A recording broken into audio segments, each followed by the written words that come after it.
the good people of Ambazonia. Una good morning. We're brave people then. Today is Friday. We're at the 15th of May for this 2026. All man a place day. We salute our mommy them. We salute our papa them. We salute our brothers them. We salute our sisters them. We salute all Ambazonians across the globe. We salute every single Ambazonian Peking. We salute una for una sacrifices wey una don make am. We salute una as una don stand up. Say all we must be free from this Cameroon, their terrorism for our land, their occupation for our land, their killings for our land, for this evil wey Cameroon e don bring am for our land. Today, I wan talk on something wey e be not only consequential, but one of the most important thing wey e go determine whether we achieve this freedom we don't fight for, or we lost the victory we do already secure, we do already secure am. Wetin I want to talk about today, now the thing where you go decide whether this victory we do already get am, we go lost am, whether this freedom we don't fight for, we go finally get am. Through time, since 1961, by the way, which I want to talk today, they call them power politics for international relations and governance theory for Igbo people, their language. Which I want to talk today, now concern what they call and say power politics, the political science doctrine when I the govern international system. Now the thing I want to talk about today. For over time, they only tell the Ambazonian people since 1961, the Cameroon government, it don't push Ambazonians for adopt a very passive approach for voice their grievances. Why the Cameroon state it play power politics, the politics of strength, the politics of power, the politics of might. The Cameroon government it educate and fool the Ambazonian politicians and Ambazonian political scientists, historians, and legal and lawyers. Say the best way for them to advocate Ambazonia and their issue not through peaceful, civil arguments. So they help the Ambazonian people, they come up with the force of argument. In the 1980s, in the 1990s, and in the early 2000s, for over 3 decades, Ambazonian political philosophy it be based on one premise, the force of argument. If we talk about how much would it suffer, if we talk about, we quote Resolution 1608 enough, if we talk about the United Nations, we talk about our rights, if we talk about our legal history, the foundation of Ambazonia, if we talk enough about those things, it go automatically translate for Cameroon for PTOE and then address Ambazonian people their issues.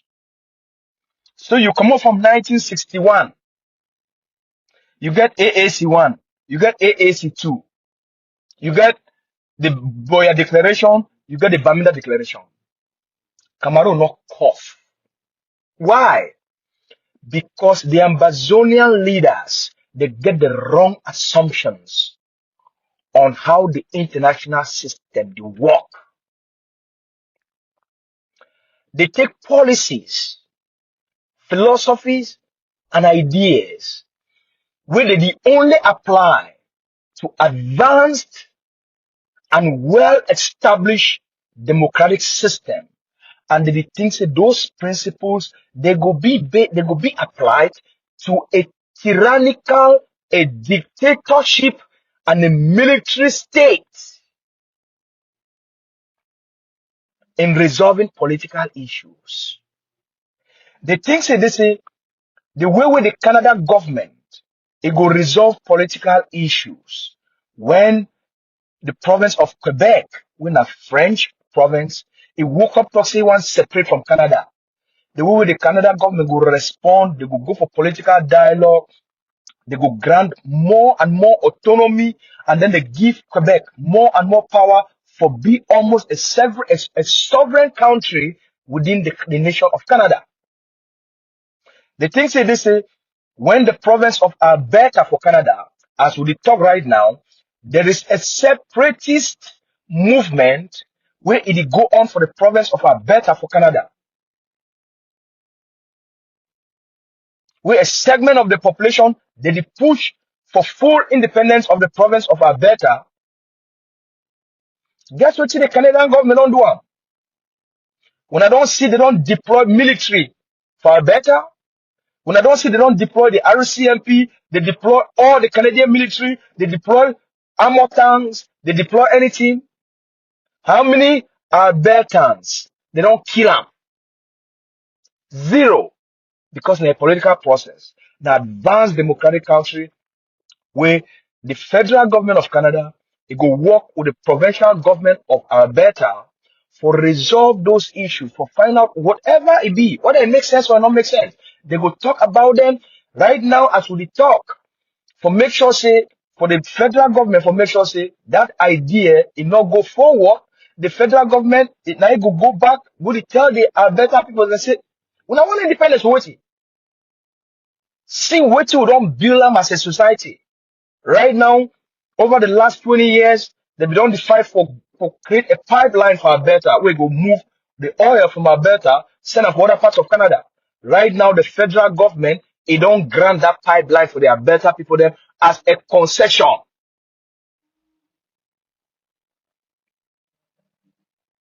So, over time, you get the LCNC for over 30 years.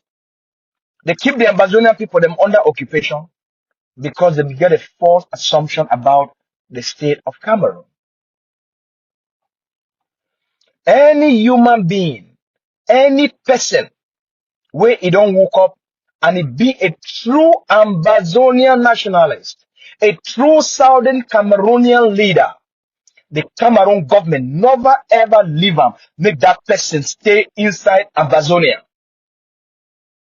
They go kill you, they jail you, they poison you, they go assassinate you, they go take away everything where you get them, or they will force you into exile. So any person where the Cameroon government it leave them, you stay either for Yaoundé, for Douala, for Bamena, for Boya, for Manfé, you stay for Kumbo, you stay inside the territory and you dey do advocacy. You are not a nationalist Ambazonian leader. You are not a Southern Cameroon leader. You be just a proxy of the Cameroon government where they leave you for B-Day now out of convenience. Now out of political convenience. So any Ambazonian leader, through time, when a true Ambazonian leader, they need to leave you. For 2016, 2017, when these things start, and when it really bubbled, and then it burst, Siseko Ayokabe Julius, the first Ambazonian national leader, when the truest Ambazonian leader, when he stand up for say, we not go only declare this independence, but we will mobilize all the Ambazonian people who do them together as one voice. Dr. Cho Lucas Ayaba, he tell the Ambazonian people, say, in the past, 3 other Ambazonians before Siseko Ayokabe Julius, they don't declare restoration of independence. But because when they declare restoration of independence, they not get anything for back up that declaration of independence. You no go make declaration of independence with just mob. You must get something where it back up your decision, where it back up the Declaration of Independence. Now, so it work for international politics. Now, make we take now, we go for Israel and Palestine. For the promise to grant independence to the Palestinian people was fundamentally linked to the dissolution of the Ottoman Empire during World War I, with the most explicit pledge appearing in 1918 in the Anglo-French Declaration. Now, make we start from 1915. Between 1915 and 1916, the Mac, the Mahon Hussein correspondence, the British government implicitly promised Palestine independence in exchange for the Palestinian people to revolt against the Ottoman Empire. November 7, 1918, the Anglo-French Declaration, a joint declaration, explicitly promised the establishment of a national government for the indigenous population of Palestine. 1922 to 1948. For 1922, the League of Nations don't be established, and then after around 1945, the United Nations don't be established. So, despite these earlier promises, the League of Nations, which later was transformed to the United Nations, authorized the British mandate to design a process for the development, for the development of self-governing institutions in Palestine, not independence. This is between 1922 and 1948. For 1948, the United Nations, it passed Resolution 181, where it authorized the British government for grant independence to the Jewish people, where for 1917, the Balfour Declaration by the British government, where it cut part of the Palestinian land. And then they'll talk to this way, for the Jewish people, they don't get a homeland. They take part of the Palestinian land. They go give them for the Jewish people them, all the Jewish people them all over the world, make them go now for that land and for go settle. Before the Jewish people, they start to settle for the current state of Israel today, that land will be the total Palestinian land. When the Palestinians be there, the Palestinians will be very comfortable. They think that just because they get a piece of land, that means that they get power. Just because they get a piece of land, they okay. Just because they're under British occupation, and they don't need to do anything else. Even when British be the promise for grant them self-governance, that the Palestinian people, they not be prepared. So, when they start to move all the Jewish people them across the globe, right from 1917, immediately after the Balfour Declaration for 1917, when the Jewish people they start to settle for Palestine, for that place where they call it Israel today, they go there with sense. Because that area, now all the other people, the Arabs, most of these people them, now people they not be get country for this part of the world. When I see what happened for them for the Second World War, when I see what happened for them for the First World War. So the world be one establish a place for them where they will call them their own homeland. Before they want even choose Palestine, the British government, if you also they contemplate, they say, they go take na Uganda. They go take the territory of Uganda, they go carve them out, they go divide them, and then they take them, they give them for the Jewish people, may they establish the Jewish homeland. Then finally they settle for the land of Palestine. The Jewish people, they start to move there. The moment they start to move there, because of the suffer where they don't suffer in the Western world, because of the persecution where they persecute them as Jews, they not be want them. They want not be want them. Any country where they go there, they want kill them, they want persecute them. They suffer all kind of humiliation and exclusion. They suffer all sort of racism. They call them gypsies. They call these people them all sort of names until the world talks, say, okay, no, just give them their own homeland so that all this humiliation will stop. So these people, they start to move there. The moment they start to move there, they are suffer where they don't suffer. Now when they get an opportunity for establish a homeland of their own, these people not come for play. The moment they start for settle there, the first thing where they notice them, they must make themselves uniquely powerful. The Jewish people, then when they just come, at this moment, they don't even form a state. Now just settlers. They start to build self-defense groups. They start to build effective self-defense groups for defend these Jewish settlers where they live among Arabs. They start to establish institutions, political institutions, governance institutions. At this moment, at this time, no government for the world, it don't even promise, say, okay, we'll grant our independence at this time. They'll be just settlers. By the time 1948 reach, they don't build enough self-defense groups and they no wait for the United Nations for make it finally follow up the British government, and then the British government, it will grant the Jewish people them independence. 1948 reach.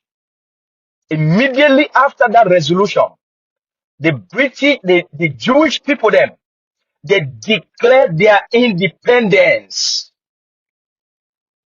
They declared themselves an independent state. Why?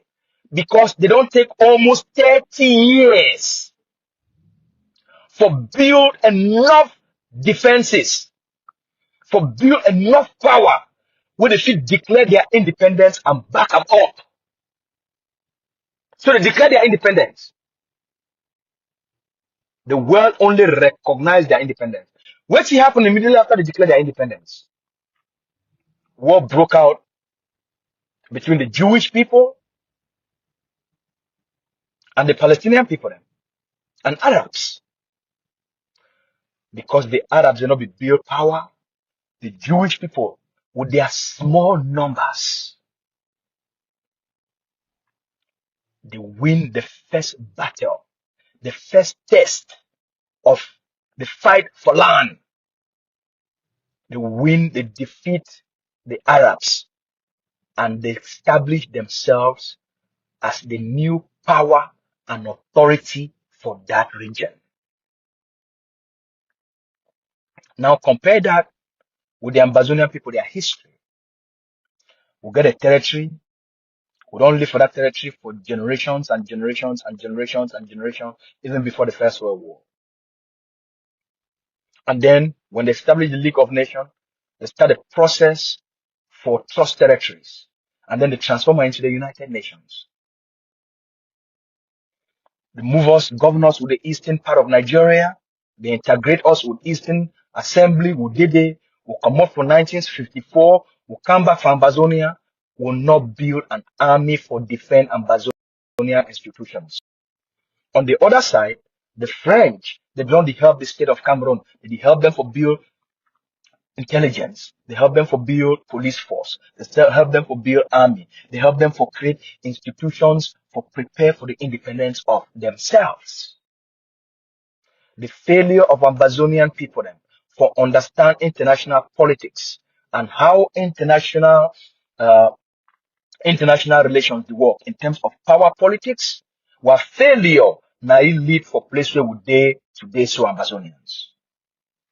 And as a result, what will happen?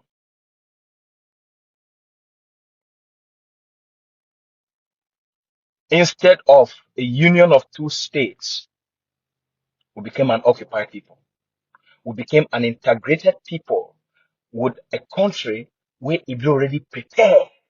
That is the difference. So when this generation woke up, say this nonsense must stop. The Cameroon government must go after the Ambazonian nationalist leader where they get enough power to mobilize the population. That's why they paid $50 million to the Nigerian DSS in order for them to kidnap Siseko and Yoktabe Julius because Siseko challenged Cameroon's illegal occupation of Ambazonia and caused the entire Ambazonian population to rise up against that occupation. That's why they paid $50 million to Nigerian DSS for kidnap Siseko, bring it back to Cameroon, and sentence it to life imprisonment on terrorism charges, crimes against the state, and treason. Second person, Dr. Cho Lucas Ayaba tell the Ambazonian people, we not fit make the mistakes with the Palestinian people they make. We must follow the Israeli people their footsteps. We must build power. We not fit get a land on our own, we not fit defend the land. We not fit get abundance of natural resources, we not fit defend them. We not fit be so rich, we be so poor, we live under occupation. This must stop. It's so if we declare independence, we must get the backbone for back them up, for defend that independence. We must do what the Jewish people they do. Declare independence and then defend the independence. So Cho, he helped for the first time for the Ambazonian people, their history, he built them a force. He created armed resistance group, self-defense group for defend Ambazonian people, their lives, their political interests, and their properties. In the international system, if you not get power, you'll be just a mogul. You'll be just a political moo. You'll be just a political noise maker in the international system. In the absence of power, any state will be vulnerable. See Canada today, in the 21st century. The United States, the president of the United States, he woke up talks, he will conquer Canada, he will invade Canada and take the second largest country in the world, will be bigger in terms of land surface, bigger than the United States. So he will invade that country and he will make him into the 51st state of the United States. Fortunately, Canada get political leaders so they be very savvy and very sophisticated. No, so that we don't beat down this road with the United States and they win that war.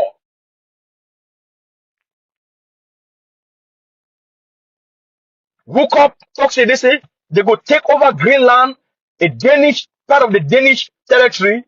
Say they go take them, it be for the United States. And Denmark and all of the United States. Who said the United Nations be there when all these things that be go on? To all my political mumu, then when they fool the Ambazonian people say resolution 1608 will grant Ambazonian people their independence. Why resolution 181 not still give Palestinian people their independence since 1948? And why Israel be independent today and it be a strong, thriving society and one of the most feared and respected nations? I know say they don't do things them over probably the last 3 years. We not like them against the Palestinian people there.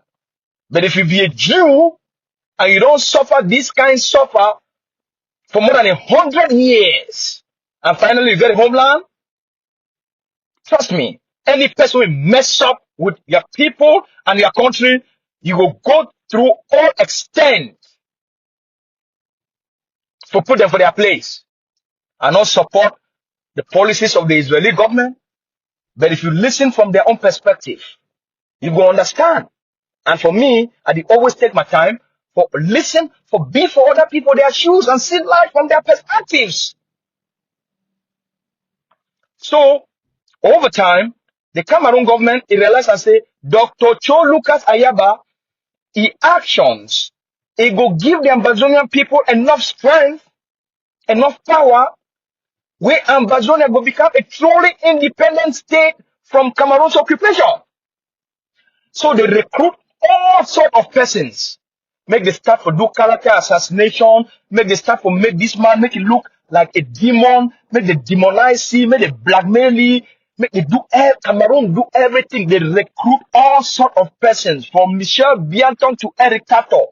They recruit from Mr. 72 Teeth to everybody, from the Sikot Johnson to everybody. All now for make sure say the only man where he don't give the Ambazonia people they come and say political currency, political capital. Make Ambazonia they hate it enough, make they not support that person, and make they go support their political mumu where Cameroon don't create them. Their political zam. So that Ambazonia will be a dog will not get teeth. So you go only do mwah, mwah. They not get teeth for bite. Today, they not succeed, but they finally succeed for bribe Norway, for use brasseries and all the partners of brasseries, the shareholders of brasseries, the shareholder of all the multinational companies, them when they benefit from the exploitation of Amazonian natural resources. They take free contracts. They give them for the US government. They give them for the UK government. They give them for the Danish government. For tell them, they help them for make sure say they take Dr. Cho out of the battlefield and leave the Ambazonian people them as a castrated people them. A dog will get get teeth if he only back enough he bite. At that moment you become politically useless. This is what they have done.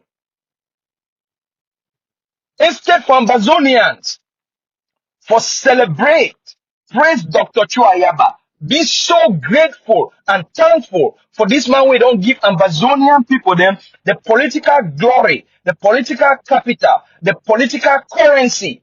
Where Ambazonia today, it get for the first chance in its history because of self-defense, because of armed resistance, because of the courageous men and women which show to recruit them, train them, arm them, and inspire the entire territory to rise up against Cameroon occupation, not through the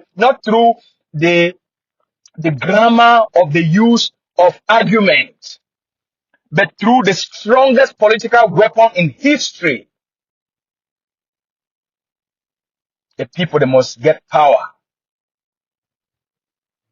Today, Toje for jail with all kind rubbish just so that make they intimidate Ambazonians and they go after the leadership of the AGOFC, the only true nationalist movement where it remains for the Ambazonian people. We now must understand the game, my people. Now, make we go into something where right I'm here, and this audio will be a little bit longer because we need to educate what people then. The Ambazonian people need to be educated. Make we go for something where I don't put them for all we hear. So wanna bear with me because I need to send this message in the strongest way humanly possible. So make we read something the way research, you don't talk about. My dear people, there is one brutal lesson history teaches over and over again. The world does not reward weakness. It does not protect the ungoverned. And it does not leave valuable territory politically unattended for long. Nature abhors a vacuum.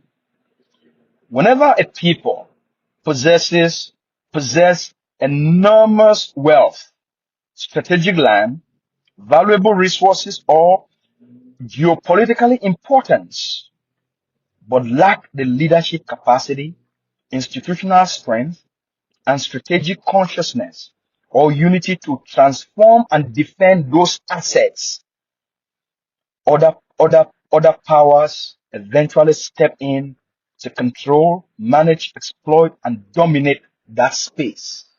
When I listen very carefully, this is how power politics works.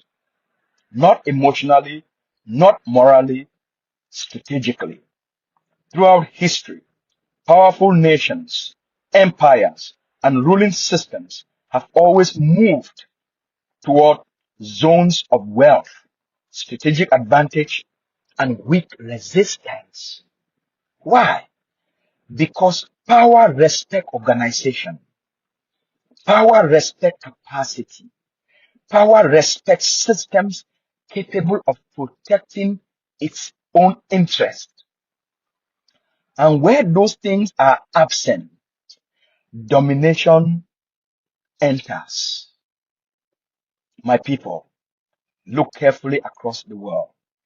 Many of the richest lands on the earth remain among the most unstable, not because they lack resources, but because they lack the strategic leadership, institutional vision, and unified political consciousness strong enough to convert wealth into national strength.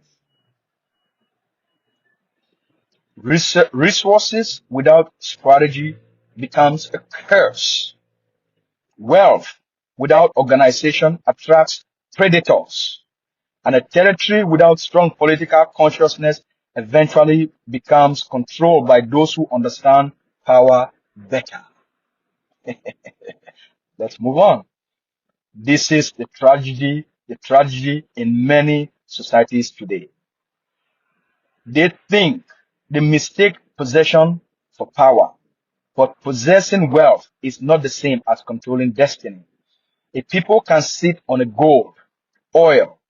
A people can sit on gold, oil, gas, fertile land, timber, enormous economic value, yet remain poor, fragmented, manipulated, politically weak if they fail to develop the strategic thinking, institutional discipline, elite consciousness, economic vision, and collective purpose. Because in reality, the struggle for power in the world has never been only about territory. It is about who has the organizational intelligence to control and direct the future. My people, this is why leadership matters. Not leadership built around slogans alone, not leadership built around emotions alone, but leadership capable of transforming grievances into structure, pain into strategy, and suffering into long-term political consciousness. The world is governed by organized interest, and organized interests do not abandon strategic territory voluntarily. They negotiate when necessary, they adapt when pressured, they compromise when forced by reality. They compromise when forced by realities. But they rarely surrender advantage simply because moral arguments were made against them. Moral arguments, the force of argument.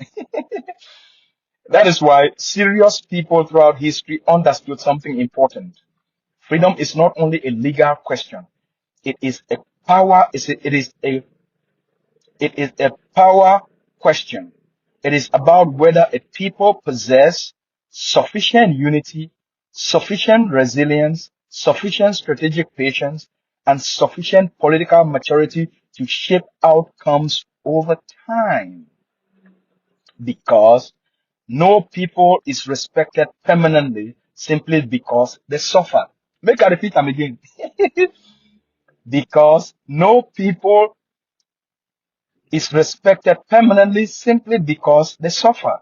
The world eventually respects those who can organize themselves into historical force. This is where psychological liberation becomes critical. A colonized mindset always waits for rescue. A liberated mindset builds capacity. A dependent mindset complains endlessly about domination.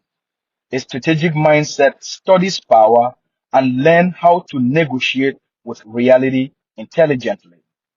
This is why the battle before us is not only political, it is psychological. Can we think beyond survival? Can we think beyond division?